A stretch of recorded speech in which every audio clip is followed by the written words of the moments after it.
सजला, उत्सव तिरंगांचा आभाळात सजला.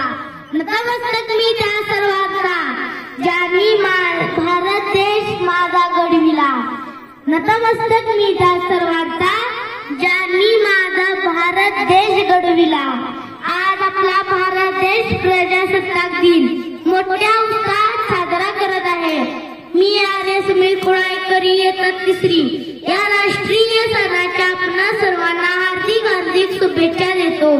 माझ्या गुरुजनांना वंदन करून मी माझ्या भाषणाला सुरुवात करतो.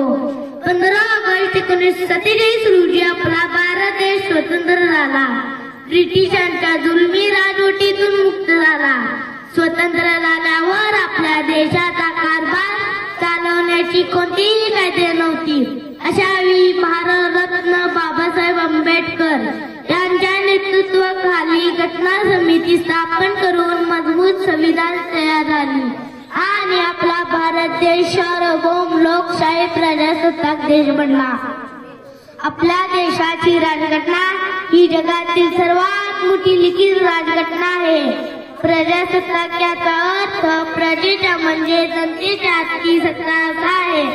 26 जानेवारी 1950 रोजी हे संविधान आपल्या देशात लागू करण्यात आले.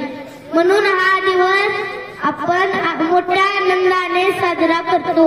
या दिवसापासून आपल्या देशात निवडणूक व मतदान पद्धत सुरू झाली. संविधानाने म्हणून आज वेगवेगळ्या जाती धर्माचे वेगवेगळे भाषा बोलणारे आपण भारतीय सुखा समाधानाने राहत आहोत. विविधतेत एकता आहे आमची शान, विविधतेत एकता आहे आमची शान. म्हणून आहे माझा भारत देश महान, म्हणून आहे माझा भारत देश महान. आपल्या संविधानाने आपल्याला अनेक हक्क व अधिकार दिले. त्याचप्रमाणे आपल्या भारत मातेला बलशाही बनविण्यासाठी कर्तव्यही सांगितले आहे.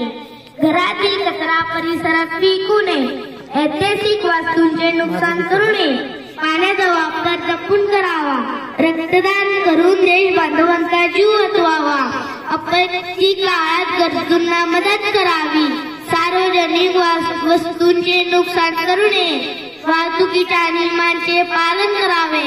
अशा अनेक गोष्टी आहेत की ज्यांचे कर्तव्य म्हणून आपण पालन करायला हवे. त्यांचे संस्कार आम्हा मुलांच्या हृदयाला हवेत. अशी देवाकडे प्रार्थना करून मी थांबतो. जय हिंद, जय महाराष्ट्र.